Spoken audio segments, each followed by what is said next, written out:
तो गाइज आज के पॉडकास्ट में हम सीखने वाले हैं कि कैसे आप सिर्फ एक इंडिकेटर का यूज़ करके मार्केट में पता कर सकते हैं कि अगले दिन कौन से शेयर भागने वाले हैं, और वो भी 80% एक्यूरेसी के साथ। और इसमें भी खास बात ये रहेगी कि इसके लिए आपको मार्केट को दिन भर ट्रैक करने की ज़रूरत नहीं है।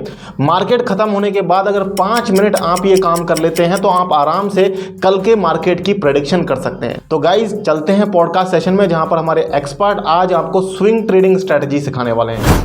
तो गाइज आज हमारे साथ जो गेस्ट जुड़े हुए हैं वो स्विंग ट्रेडिंग के एक्सपर्ट हैं और आपको सिखाने वाले हैं कि कैसे कम टाइम के अंदर आप स्विंग ट्रेडिंग करके अच्छा प्रॉफिट मार्केट से अर्न कर सकते हो। तो अंकित सर, बहुत बहुत स्वागत है आपका डीमैट डाइव पर। और आज आपको मेरी ऑडियंस के साथ मैं रूबरू करवा देता हूं सर। तो प्लीज़ आप बताइए सबसे पहले हमारे ऑडियंस को कि सर आप स्विंग ट्रेडिंग ही फुल टाइम करते हैं या आप कभी कभी कोई इन्वेस्टमेंट वगैरह भी लॉन्ग टर्म भी पोजीशंस बनाते हैं? थैंक यू विकास जी, मुझे अपने प्लेटफॉर्म पर इनवाइट करने के लिए। मैं इन्वेस्टमेंट के नज़रिए से ही चीज़ों को देखता हूँ। मैं आपको क्लियर करूँ तो मैं बहुत ज़्यादा बहुत एग्रेसिव ट्रेडिंग नहीं करता हूँ। स्पेशली इंट्राडे एंड एफएनओ तो मैं लगभग ना के बराबर ही करता हूँ। आप ये मान के चलिए कि नहीं ही करता हूँ, ठीक है। लेकिन हाँ, इन्वेस्टमेंट का मेरा एक अलग पोर्टफोलियो रहता है जिसमें मैं प्योरली सिर्फ और सिर्फ लॉन्ग टर्म इन्वेस्टमेंट के ही बारे में सोचता हूँ। और जब शेयर खरीदता हूँ तब भी बहुत ज़्यादा सोच समझ के, जो कि मुझे एक महीने के अंदर अंदर ही ऐसा ना हो कि मुझे लगने लगे कि शेयर दिक्कत दे रहा है। अगर नीचे भी जाए तो मैं कॉन्फिडेंस के साथ होल्ड कर पाऊँ। तो लगभग उस पोर्टफोलियो को मैं मैनेज कर रहा हूँ अपने लिए कि 5-7 साल के हिसाब से। हाँ, अभी तक तो मैंने ये मान के चलिए आप 1-1.5 साल से उसमें एक भी सेलिंग नहीं करी है, सिंगल सेल नहीं किया शेयर, सिर्फ एक्यूमुलेट ही किया है। लेकिन एक अलग मैं पोर्टफोलियो अपना कर रहा हूँ, स्टार्ट करके रखा है मैंने, जिसमें सिर्फ प्योरली स्विंग ट्रेड ही करता हूँ। उसमें मैं कोई भी स्टॉक को 2-2, 4-4 महीने नहीं रखता। बहुत रेयरली कोई ऐसा स्टॉक होगा जो नहीं गिर रहा, या फिर वो ये मान के चलिए कि मेरे ट्रेलिंग में ही चल रहा है तो मैं उसे होल्ड करूंगा लंबे समय तक। अदरवाइज उसमें बहुत जल्दी प्रॉफिट बुक कर ही लेता हूँ 10 दिन, 15 दिन, 20 दिन के अंदर। तो उसे स्विंग ट्रेडिंग के पर्पज से ही करता हूँ। तो आप ये मान के चलो कि इन्वेस्टमेंट एंड स्विंग दोनों ही करता हूँ, लेकिन दोनों अलग अलग अकाउंट, जिससे कि चीज़ें मिक्स ना हो जाए। ओके, हाँ बिल्कुल बिल्कुल सही, यही एडवाइस मैं भी आपको दूंगा गाइज।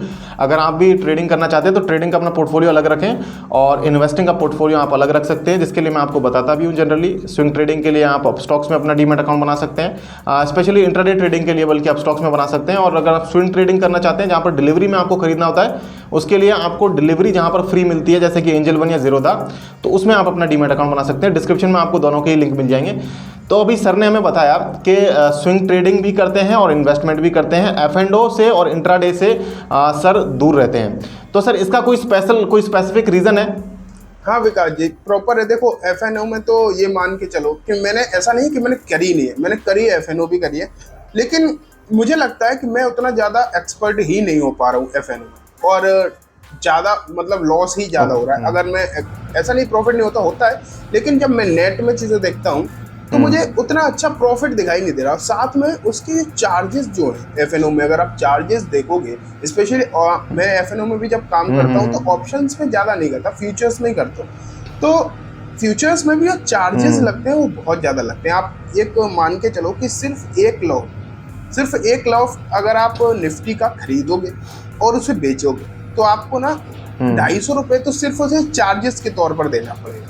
तो आप क्लियरली 5 पॉइंट दे रहे हो सिर्फ और सिर्फ चार्जेस में। और इंट्राडे में आपको निफ्टी में स्पेशली बहुत लंबे मूवमेंट को कैप्चर कर पाना कभी कभी मुश्किल हो जाता है। इसलिए अगर मैं नेट में चीज़ें देखता हूँ तो उसमें कोई खास प्रॉफिट मुझे दिखाई नहीं देते।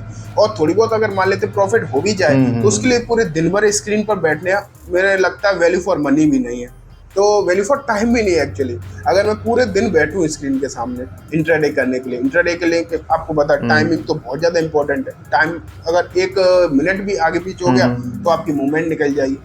तो उसके लिए पूरे दिन बहुत सारा टाइम स्क्रीन के सामने देना पड़ेगा। उतना रिटर्न मुझे मिल नहीं रहा इंट्राडे से और एफ&ओ से, इसलिए मैं इंट्राडे एफ&ओ में खुद नहीं करता। और मैं जनरली लोगों से भी कहता हूँ कि अगर आप स्पेशली अगर नए हो ना, तब तो इंट्राडे एफ&ओ से दूरी बनाकर रखो तो ही ज़्यादा बेटर है। क्योंकि स्विंग में अगर आप पैसा कमा सकते हो तो एक तो आपको बहुत ज़्यादा एफर्ट नहीं डालने, बहुत ज़्यादा समय नहीं देना, साथ में अगर एफ&ओ में नुकसान होता है तो ज़्यादा हो जाता है। और आपको लंबे समय तक मार्केट में रहना है ना, तो थोड़ा थोड़ा प्रॉफिट करके आप लंबे समय तक टिक सकते हो। लेकिन अगर आप मान लेते हैं एक महीना बढ़िया तरीके से प्रॉफिट करके गए एफएनओ में, एक दिन ऐसा आएगा कि जम के लॉस हो जाएगा, और वो सिर्फ एक दिन आप आने वाले 5 साल काम कर सकते हैं। बिल्कुल। आपका पूरा कॉन्फिडेंस हिला देगा। सिर्फ एक दिन के चक्कर में आप आने वाला आपका जो करियर है ट्रेडिंग में वो पूरा हिल जाएगा। इसलिए मैं खुद भी नहीं करता, दूसरों को भी कभी नहीं कहता कि आप एफएनओ में ज़्यादा हाथ कर मारिए। मुझे खुद समझ में ज़्यादा चीज़ें नहीं आती। Thank you sir, thank you. बहुत आपने बिल्कुल ऑनेस्ट सलाह दी है हमारी ऑडियंस को। मैं भी ऑडियंस को यही कहता हूं कि अगर आप बिगिनर हैं तो फ्यूचर एंड ऑप्शन से आपको थोड़ा सा दूरी बनाकर रहना चाहिए। मैं आपको जब ब्रोकरेज कैलकुलेटर समझाता हूं अलग अलग ब्रोकर्स के, तो यही बताता हूं कि ऑप्शंस में और फ्यूचर्स में काफ़ी ज़्यादा चार्जेस भी लगते हैं। और जैसा कि सर ने भी ऑनेस्टली आपके लिए सामने सारी बातें रख दी, इनको काफ़ी 7 साल से ज़्यादा का एक्सपीरियंस भी है, फिर भी कह रहे हैं कि एफ&ओ में हर बंदा सक्सेसफुल नहीं हो सकता। इसलिए आज जो हम स्ट्रेटजी डिस्कस करने वाले हैं वो स्विंग ट्रेडिंग के बारे में बात करेंगे। तो सर स्विंग ट्रेडिंग के बारे में थोड़ा ये बताइए कि इसमें एक तो कितना कैपिटल, जो बिगिनर्स हैं उनको कितना कैपिटल लगेगा, और इसमें सर एक्यूरेसी लेवल कितना रह सकता है? अगर हम कैपिटल की बात करें तो स्विंग ट्रेडिंग में सबसे अच्छी बात यही है कि आप बहुत कम पैसे से भी स्टार्ट कर सकते हैं। अगर आप मान लेते सिर्फ सीखना चाहते हैं, है ना, तो स्विंग में आपके पैटर्न पे मान लेते कोई एक स्टॉक आया, जैसे एक एग्जांपल के लिए लेता हूँ इन्फोसिस आया। ये कोई रिकमेंडेशन नहीं दे रहा हूँ, जस्ट एक एग्जांपल है।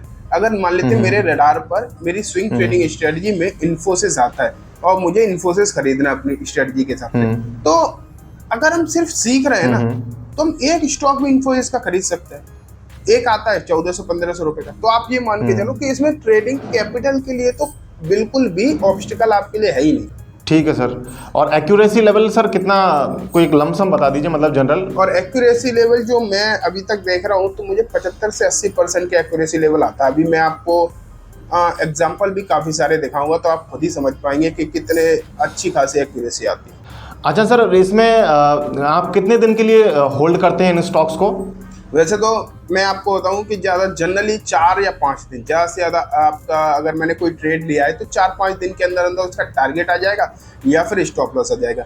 लेकिन अगर मान लेते हैं उसमें ट्रेडिंग करना चाहते हैं तो ट्रेडिंग में भी आप आगे जा सकते हैं। जैसे आपका स्टॉप लॉस तो आया नहीं और टारगेट आपका आ गया, लेकिन आप सोच रहे हैं कि और ऊपर जा सकता है और ऊपर जा सकता है, तो आप उसे ट्रेल कर सकते हैं। और ट्रेल के लिए तो कोई टाइम लिमिट नहीं है, वैसे मैक्सिमम 10-12 दिन लग जाएंगे, इससे ज़्यादा आपको कोई सी ट्रेड में रुकना पड़ेगा नहीं। ठीक है सर। तो सर स्टार्ट करते हैं एक बार स्ट्रेटजी हमारी ऑडियंस के साथ प्लीज़ शेयर करें, क्योंकि जो लोग जुड़े हुए हैं वो स्ट्रेटजी समझना चाहते हैं, प्रॉफिट अर्न करना चाहते हैं मार्केट से। ठीक है विकास जी, मैं आपको ना स्क्रीन पर लेकर चलता हूँ और फिर वहीं से हम चीज़ें देखते हैं कि आखिरकार किस तरीके की बिल्कुल वगैरह। ठीक, तो बिल्कुल सर, देखो स्क्रीन मैंने आपके सामने लगा दी है। ये आपको स्क्रीन पर एक शेयर दिखाई दे रहा है, ये मैं चेंज कर दूंगा, ये वाला ये मैं नहीं समझाना चाहता इससे। ठीक है, तो अभी तो जस्ट एक स्क्रीन आप देखिए। तो ना सबसे पहले तो आप ये मत देखिए, शेयर का नाम वगैरह मत देखिए, मैं जस्ट आपको एग्जाम्पल मतलब बताने वाला हूँ कि एक प्रोसेस बताने वाला हूँ स्ट्रेटजी का। पहले एक प्रोसेस देखिए, फिर हम कई सारे एग्जाम्पल देखेंगे। तो प्रोसेस के लिए मैं जनरली कोई भी स्टॉक ले लेता हूँ, कोई भी जैसे कि अभी मैं बहुत ज़्यादा ट्रैक कर रहा था इस स्टॉक को, जैसे आपके सामने आ चुका है गोकुलदास एक्सपोर्ट, आपको दिखाई दे रहा हो। इस स्टॉक को मैं काफ़ी लंबे समय से ट्रैक कर रहा हूँ और इसमें अच्छे रिटर्न भी मिले। लेकिन मैं आपको यहाँ से दिखाना चाहूँगा प्रोसेस क्या है एग्जैक्टली। ठीक है, तो प्रोसेस के लिए मुझे क्या करना पड़ेगा, एक इंडिकेटर लगाना पड़ेगा, मूविंग एवरेजेस। मूविंग एवरेजेस यहाँ से लग जाएगा। अच्छा। एक्सपोनेंशियल, ये ट्रेडिंग व्यू का प्लेटफॉर्म आप देख रहे हैं, ठीक है। एक्सपोनेंशियल मूविंग एवरेज लगाना है आपको, यहाँ जस्ट एक्सपोनेंशियल लिखे तो आप ये को आ जाएगा मूविंग एवरेजेस एक्सपोनेंशियल। ठीक है, आप इसे सिलेक्ट कर सकते हो। फिर ये देखो मैंने पहले ही लगा रखा है, तो मैं दिखा देता हूँ आपको। ये आ चुका है आपके सामने एक्सपोनेंशियल मूविंग एवरेज, और मुझे 5 पीरियड का चाहिए, सिर्फ 5 पीरियड का। वैसे आप अगर YouTube पर जाओगे ना तो 5 EMA की स्ट्रेटजी आपको बहुत सारी देखने को मिलेगी, लेकिन वो सभी स्ट्रेटजी अगर आप देखोगे तो सिर्फ और सिर्फ इंट्राडे या फिर मतलब आपको ऑप्शन ट्रेडिंग फ्यूचर में या फिर इंट्राडे के लिए है, वो स्विंग के लिए कोई नहीं आपको बताएगा। लेकिन हम डिस्कस स्विंग के हिसाब से कर रहे हैं, तो हम यहाँ पर इंट्राडे वाला कोई भी कॉन्सेप्ट यूज करेंगे नहीं। हमारा जो चार्ट रहेगा, टाइम लिमिट रहेगी, वो डेली चार्ट रहेगा। आप यहाँ पर देख रहे हो डेली 1 डे चार्ट आपको दिखाई दे रहा है, जो एक कैंडल है वो आपको एक दिन को रिप्रेजेंट कर रही है। ठीक है, जस्ट ये देखिए आपके सामने ये ग्रीन लाइन दिखाई दे रही है कैंडल्स के बीच में, ये आपको ग्रीन लाइन दिखाई दे रही होगी। ये है 5 मूविंग एवरेजेस की लाइन। अब बस हमें क्या करना है, कोई भी स्टॉक हमें अपने चार्ट पर लगाना है और उस पर ये 5 EMA डाल देना है।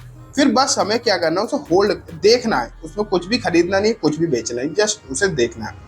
हम पहले बाइंग साइड की बात कर रहे हैं, खरीदारी की बात कर रहे हैं, ठीक है। वैसे भी आपने देखा है स्विंग में अक्सर खरीद कर ही चलते हैं, बेच कर तो चलने का कोई ऑप्शन नहीं वो तो या फिर ऑप्शन से जाओ या फ्यूचर से जाओ। अगर हम स्विंग डिलीवरी लेके जा रहे हैं तो उसमें तो सिर्फ खरीद के ही जाना है। तो खरीद के जाने का एक ही कॉन्सेप्ट है। यहाँ से जैसे 5 EMA हमने लगा दिया, अब हम चार्ट को देख रहे हैं। अब हम बस ये देखेंगे कि स्टॉक जब डाउन जाएगा, गिरेगा, तो कौन सा वो पॉइंट है जब स्टॉक जो 5 EMA की लाइन है, जैसे कि ये लाइन आपको दिखाई दे रही है, ये जो लाइन है इससे नीचे क्लोजिंग दे।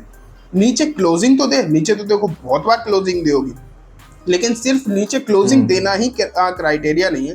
नीचे क्लोजिंग दे और साथ में पूरी कैंडल की बॉडी या फिर कोई भी विक, मतलब पूरी कैंडल का कोई भी हिस्सा इस 5 EMA की लाइन को टच नहीं करना चाहिए। क्लियर है? पूरी तरीके से कैंडल 5 EMA की लाइन के नीचे ही बने, ना बॉडी और ना ही कोई विक 5 EMA की लाइन को टच ना करे। जैसे कि आप देख रहे हैं आपके सामने ये वाली कैंडल बन गई है। यहाँ अगर आप देखेंगे तो कोई भी हिस्सा इस ग्रीन लाइन को टच ही नहीं कर रहा है।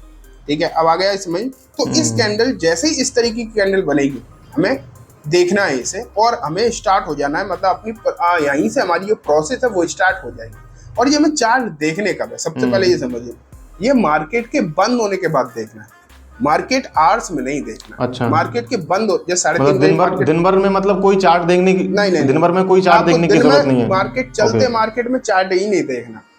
इस स्ट्रेटजी के पर्टिकुलरली आपको चार्ट देखना 3:30 बजे के बाद, जब क्लोज हो जाता है मार्केट। ठीक है, फिर आपको अगले दिन के लिए तैयारी करनी। जैसे लोग, बहुत सारे लोग पूछते हैं ना कि सर हमें कल के लिए स्टॉक बता दो, कोई कल के लिए। तो इस स्ट्रेटजी से आपको जो कल वाला सवाल है ना वो खत्म हो जाएगा, क्योंकि आप खुद ही दिन के 15 मिनट देके आप 4-5 ऐसे स्टॉक फाइंड आउट कर लोगे जो कल मोमेंटम में आ सकते हैं। खुद आप देख लोगे, अगर आप इस स्ट्रेटजी को लगाते तो खुद ही आपका ये सवाल खत्म हो जाएगा। देखो, हमने इस कैंडल को देख लिया, मार्केट के बंद होने के बाद देखा था, तो हमें मालूम पड़ गया कि हमारी स्ट्रेटजी पे ये सटीक बैठ चुका है। अब हमें बस कल का इंतजार करना है जब मार्केट ओपन होगा। मार्केट जैसे ही ओपन होगा तो हमें इस लेवल पर एक, आप ये मान के चलिए, एक लाइन ड्रॉ कर लेनी है। ये एक हॉरिजॉन्टल लाइन लेनी है, उसे ड्रॉ करना है। 1 सेकेंड, ये मैं दिखा देता हूँ आपको। इस तरीके से आप जाएंगे, हॉरिजॉन्टल लाइन लेंगे, यहाँ पर आप लगा देंगे इसके हाई पर। इस कैंडल का जो हाई होगा ना उस पर एक आप हॉरिजॉन्टल लाइन लगा देंगे, जैसे ये लगा दी मैंने। और ना भी लगाएं तब भी आप खुद समझ सकते हैं, जरूरी नहीं जी, तो बस एग्जांपल के बता रहा हूँ, लाइन ड्रॉ करो या मत ड्रॉ, कुछ जरूरी नहीं। बस आप ऐसे देखो इसका हाई कहाँ था। इसका हाई था जो कैंडल हमारे लिए, जिस पर हम अलर्ट हो गए थे, 502 रुपए इसका हाई था। अब जैसे ही नेक्स्ट जो कैंडल आएगी, जैसे ही अगले दिन जो कैंडल मार्केट खुलेगा, अगर उसने ये 502 का लेवल क्रॉस किया और वो ऊपर गया, हम वहीं करेंगे खरीदारी। जैसे ही इसने ये 502 का लेवल, देखो ये कैंडल खुली तो नीचे थी, ये नेक्स्ट जो कैंडल थी वो नीचे ओपन हुई थी, लेकिन जैसे ही इसने 502 का लेवल क्रॉस किया, हमने तुरंत 502 के आसपास इसमें खरीदारी कर ली। वो 5-10 पैसे या 1-आध रुपए ऊपर नीचे की अलग बात है, लेकिन हमने वहीं कर ली खरीदारी। अब हमने खरीदारी तो कर ली, स्टॉप लॉस कहाँ लगाना है? टारगेट से पहले नंबर आता है स्टॉप लॉस का। रिस्क मैनेजमेंट पहले होना चाहिए, प्रॉफिट बाद। ठीक है, पहले रिस्क मैनेजमेंट। ओके। अब हमें देखना है कि आखिरकार हमें रखना क्या है इसका स्टॉप लॉस। तो स्टॉप लॉस का पहला आप तरीका ये मानिए कि पहला एक तरीका तो ये हो सकता है, जिस कैंडल को देखकर हमने खरीदारी करी थी, इस कैंडल को देखकर खरीदारी करी थी, उसका ही लो, उसका लो ये 492 आ रहा है, तो 492 हम रखेंगे स्टॉप लॉस। ठीक है, या फिर आप स्विंग लो भी रख सकते हो। स्विंग लो बहुत नीचे जा रहा है, चाहो तो आप रख सकते हो, या फिर मेरे समझ से जो मुझे सही लगता है वो ये होता है इसका लो। इसका लो आप रखेंगे स्टॉप लॉस 10 रुपए का स्टॉप लॉस आया इस केस में। टारगेट क्या रखेंगे? टारगेट रखेंगे 1:2 का, मतलब 10 रुपए का स्टॉप लॉस रखा तो 20 रुपए का टारगेट। उसके बाद आप ट्रेल कर लेना, चाहे तो आप प्रॉफिट बुक कर लेना या फिर आप चार्ट रहे। तो जैसे ही मैंने आपको बता दिया स्टॉप लॉस, तो मैंने आपको बताया कि आप टारगेट, में आपको ये भी बता दिया कि 1:2 का हमें टारगेट लेना है। 10 रुपए का स्टॉप लॉस लिया, 20 रुपए का टारगेट फिक्स कर दिया। अब या तो आप अपने टारगेट पर आके प्रॉफिट बुक कर लो। सर एक चीज यहाँ पे पूछना चाहूंगा, मतलब जो भी हम स्टॉप लॉस बना रहे हैं, जितना भी स्टॉप लॉस बना रहे हैं, उससे डबल का हमको टारगेट रखना होता है? उससे डबल का टारगेट 1:2।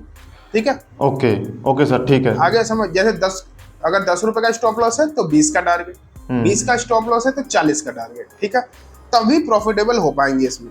तो 20 रुपए का जो हमने टारगेट सेट किया है, तो हमें देखना है क्या वो 20 रुपए आ गए। अगर वो 20 रुपए का टारगेट हमारा मैट कर गया तो या तो हम बुक कर लें या फिर ट्रेल कर लें। ट्रेल कैसे करना, वही पिछली कैंडल का लो को आप स्टॉप लॉस लगाते चले जाइए, आपकी ट्रेलिंग होती चली जाएगी। लेकिन आप चाहें, अगर आपको ज्यादा दिन नहीं रुकना है ट्रेड में, तो आप प्रॉफिट बुक करो, निकल जाओ, ठीक है। तो अब इस केस में देखते हैं, जो हम एग्जांपल ले ही रहे थे।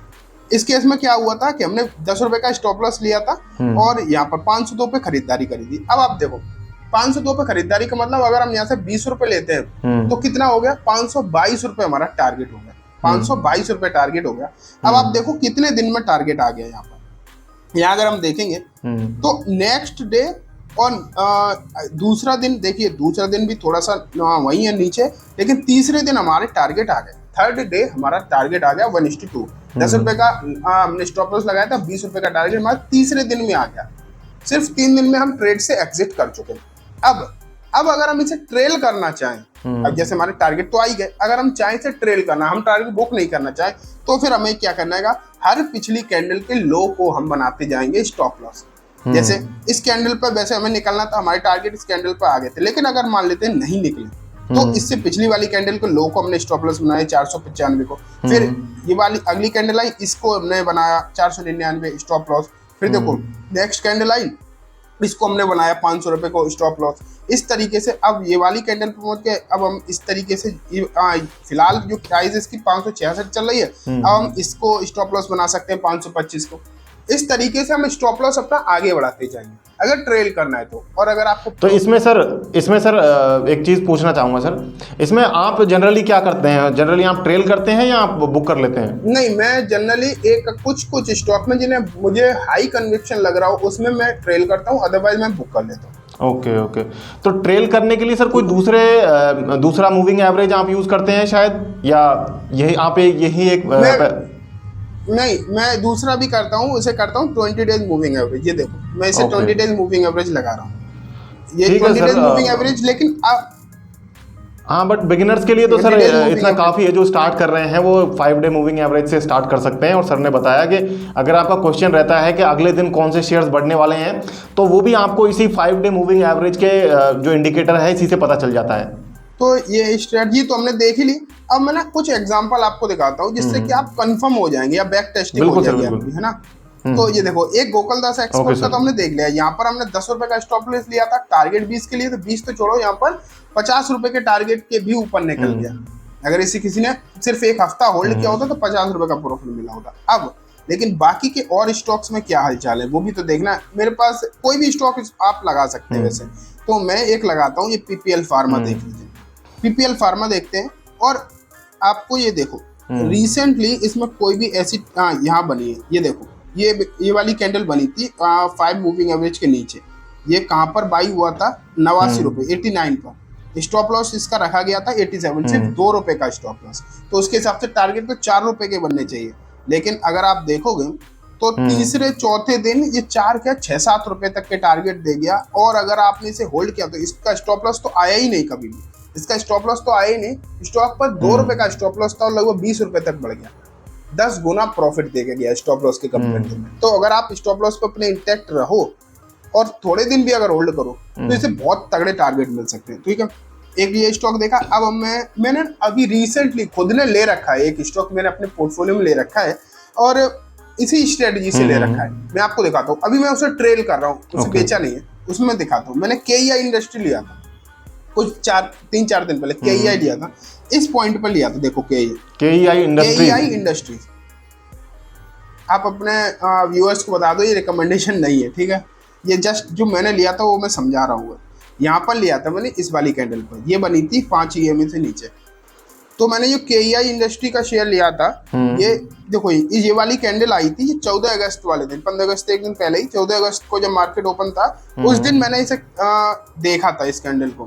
तो ये कैंडल पूरी तरीके से 5 मूविंग एवरेज से नीचे बन गई थी। और 16 अगस्त वाली 15 को तो छुट्टी थी, 16 को इसने क्या किया, इसका हाई को कट कर दिया। इसके हाई को काट दिया कहाँ पर 2330 मान लेते, 2330 के आसपास। मैंने इसे खरीदा स्टॉप लॉस लगाया ये 2262 लगभग आप ये मानो 60-70 रुपए का टारगेट लगाया।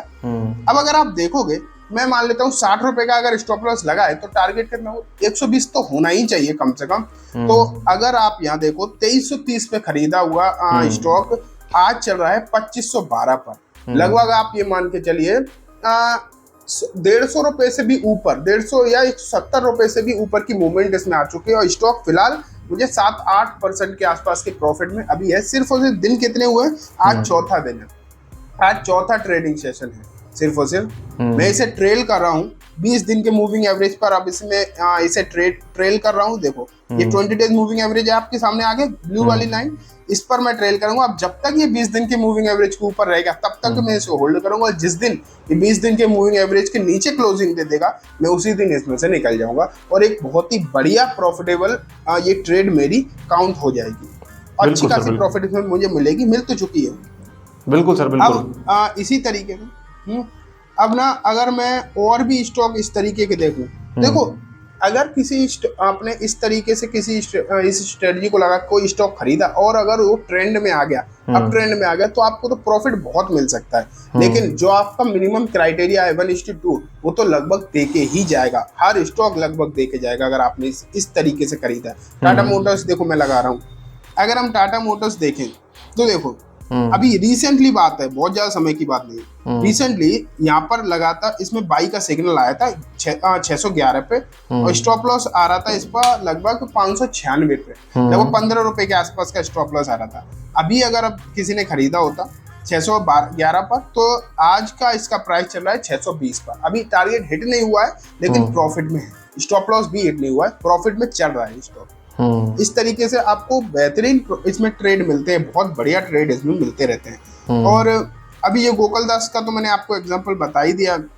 अभी देखो मैंने ना अपनी वीडियो में, मैंने पिछली वीडियो में इस तरीके के एग्जांपल बताए थे, तो एक बताता हूँ जो आज का, जिसे मतलब मैंने कल इस पे ट्रेड आया था और आज देखो उसका हालचाल किस तरीके का है।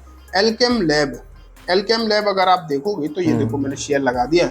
अब ना कल इसमें इस तरीके की कैंडल बनी थी, कैंडल तो देखो 5 EMA से ये भी बनी थी नीचे, ये भी बनी, लेकिन किसी की अगली कैंडल ने इसके हाई को नहीं क्रॉस किया, लेकिन इस वाली कैंडल के हाई को इस आज की कैंडल ने क्रॉस कर दिया। देखो 3810 रुपए पर इसका हाई बना था, यहाँ पर इसने कर दिया इसको हाई को कट, 3810 को कट कर दिया और लगभग अगर आप देखोगे तो स्टॉप लॉस इसका थोड़ा सा लंबा आ रहा है, लगभग 100 रुपए के आसपास का, लेकिन मुझे विश्वास है कि टारगेट भी आ जाएगा। लेकिन अगर आप देखोगे किसी ने 3810 पे खरीदा होता तो लगभग 20 रुपए के प्रॉफिट में, तो अभी भी है, एट प्रेजेंट टाइम भी वो 20 रुपए के प्रॉफिट में ही चल रहा है। इस तरीके के तमाम एग्जाम्पल आप देख सकते हो। NTPC मैंने खरीदा था रिसेंटली, NTPC मैंने खरीदा था 3 दिन पहले, यहाँ अगर आप देखो 214 के आसपास इस पे खरीदारी का सिग्नल था, 211 स्टॉप लॉस बन रहा था, टारगेट बनना चाहिए 220 के आसपास का, और अगर आप देखोगे तो ये 220 का हिट कर चुका है सिर्फ 2 दिन के अंदर, सिर्फ 2 ट्रेडिंग सेशन में इसने अपना टारगेट हिट कर दिया। और फिर मैं अभी इसे होल्ड कर रहा हूँ। लेकिन तो स्ट्रेटजी तो बहुत ही सिंपल है जो मैंने आपको बता दिया। हाँ, आपके कोई सवाल हो तो आप पूछ सकते हो। सर मेरा यहाँ पे डाउट आ रहा है कि जैसे आप जब ये स्ट्रेटजी अप्लाई करते हैं तो हफ्ते के लिए आप सिर्फ एक ही स्टॉक में पोजीशन बनाते हैं या मल्टीपल स्टॉक्स में पोजीशन बनाते हैं? नहीं, मल्टीपल स्टॉक में ही बनाता हूँ। और देखो आपको ये आप सोच रहे होगे कि हम स्टॉक ऐसे फाइंड आउट कैसे करेंगे, ढूंढेंगे कैसे आखिरकार, तो उसके लिए मैं आपको बताता हूँ। गूगल पे सिंपली आपको जाना है, आपको डालना है स्टॉक्स बिलो 5 EMA, आपको जस्ट ये टाइप कर देना है, स्टॉक्स बिलो 5 EMA टाइप करेंगे, आपके सामने बहुत सारी आ जाएगी, मतलब वेबसाइट आ जाएंगी। इस तरीके से एक वेबसाइट आ गई। अब आप देखो आपके सामने कई सारे स्टॉक्स आ गए, आप इन स्टॉक्स को जाकर अपने चार्ट पर देखो, आपके जो स्ट्रेटजी है, आपकी स्ट्रेटजी में जो क्राइटेरिया है ये फुलफिल कर रहे हैं या नहीं, और इसी में से आपको आराम से स्टॉक इसी मतलब चार्ट में से मिल जाएंगे। ये लिस्ट आपके सामने है ना, इसी में से आपको मिल जाएंगे आराम से। ज़्यादा कहीं इधर उधर भटकने की भी ज़रूरत नहीं, बहुत ज़्यादा कहीं दिमाग लगाने के लिए। स्टॉक्स आप बस कब ढूंढना है, मार्केट बंद होने के बाद अप्लाई करना है। ठीक है सर, समझ गए। बहुत ही सिंपल भाषा में आपने बताया कैसे स्विंग ट्रेडिंग करना है। गूगल पर जाकर के गाइज आपको सर्च करना है स्टॉक्स बिलो 5 EMA और उससे आपको कई सारे वहाँ पर वेबसाइट्स मिल जाएंगी जहाँ पर आपको कई सारे ऐसे स्टॉक्स के सजेशन मिल जाएंगे, जाकर के आप उनको फिर अपने ट्रेडिंग व्यू चार्ट पर चेक करें खुद से, जैसा कि सर ने बताया, अभी सिखाया आपको। फिर उसके बाद आप खुद से पता कर सकते हैं कि अगले दिन कौन से शेयर्स बढ़ने वाले हैं, और 4-5 दिन के अंदर आपको वहाँ पर टारगेट और स्टॉप लॉस लगा करके इस तरीके से स्विंग ट्रेडिंग करना है। तो आई होप कि आपको ये सेशन आज का पसंद आया होगा। प्लीज़ लाइक करें, शेयर करें अपने दोस्तों के साथ में। साथ साथ मैं आपको बताना चाहूँगा, अंकित सर का एक खुद का चैनल भी है, अंकित जैन के नाम से, जिसका लिंक आपको डिस्क्रिप्शन में भी मिल जाएगा, जाकर के आप चेकआउट कर सकते हैं। आज का अगर सेशन पसंद आया है तो लाइक ज़रूर करें और शेयर भी करें वीडियो को। साथ साथ अगर आपने कोई डीमैट अकाउंट्स नहीं बनाए हैं तो स्विंग ट्रेडिंग में जनरली आप डिलीवरी में स्टॉक्स को खरीदते हैं, तो ज़ीरोधा और एंजल वन का डीमैट अकाउंट आपके लिए सूटेबल रहेगा, जिसके लिंक आपको डिस्क्रिप्शन में मिल जाएंगे। तो मिलते हैं गाइस फिर किसी दूसरे वीडियो में। अगर आप अंकित सर से और सीखना चाहते हैं स्विंग ट्रेडिंग के बारे में तो स्विंग लिख सकते हैं आप कमेंट सेक्शन में, SWING। हम अंकित सर के साथ एक और डिटेल सेक्शन लेकर के आएंगे जहां पर हम स्विंग ट्रेडिंग के और इनकी जो स्ट्रेटजीज हैं वो भी डिस्कस करेंगे। फाइनली सर कुछ आप मैसेज देना चाहें? विकास जी, वैसे इतना ही कहना चाहूँगा, जो लोग नए ट्रेडर हैं, जो लोग मार्केट से बहुत ज़्यादा डरने की ज़रूरत नहीं, लेकिन बस सही तरीके से काम करने की ज़रूरत ज़रूर है। अगर आप अननेसेसरी रिस्क लेंगे, अननेसेसरी जिसकी ज़रूरत ही नहीं, तो आप अपनी ट्रेडिंग जर्नी में आप ये मान के चलिए खुद ही अपने आप ही ऑब्स्टिकल डाल रहे हैं। बहुत ज़्यादा कमाने की कोशिश मत करो शुरुआत में, बस कमाने की कोशिश करो, समझो इस बात को, बहुत ज्यादा की नहीं, बस प्रॉफिटेबल रहने की जरूरत कोशिश करो। आप ये मत सोचो कि मैं एक झटके में कोई करोड़पति या लखपति बना जा रहा हूं, ये कोशिश मत करो। जस्ट आप ये सोचो कि मेरा जो M2M है या फिर मेरी जो नेट में प्रॉफिट आनी चाहिए, कम आए प्रॉफिट कोई दिक्कत नहीं, कम आएगी, किसी दिन ज्यादा भी हो जाएगी धीरे धीरे करके। लेकिन अगर आपने अननेसेसरी रिस्क लेके ये कोशिश किया कि मैं एक झटके में बहुत बड़ी प्रॉफिट बना लूं, तो हो सकता है आगे आप ट्रेडिंग ही ना कर पाओ। बिल्कुल सर, बिल्कुल। इसी नोट पर खत्म करते हैं गाइस आज के सेशन को, और बहुत कम रिस्क लीजिए, प्रॉफिटेबल रहिए, जैसा कि सर ने बताया, मैं भी बताता हूं, स्विंग ट्रेडिंग आप इस स्ट्रेटेजी का यूज करके कर सकते हैं। मिलते हैं गाइस फिर किसी नए सेशन में, नए पॉडकास्ट में, तब तक के लिए मुझे दीजिए इजाजत। जय हिंद, जय भारत।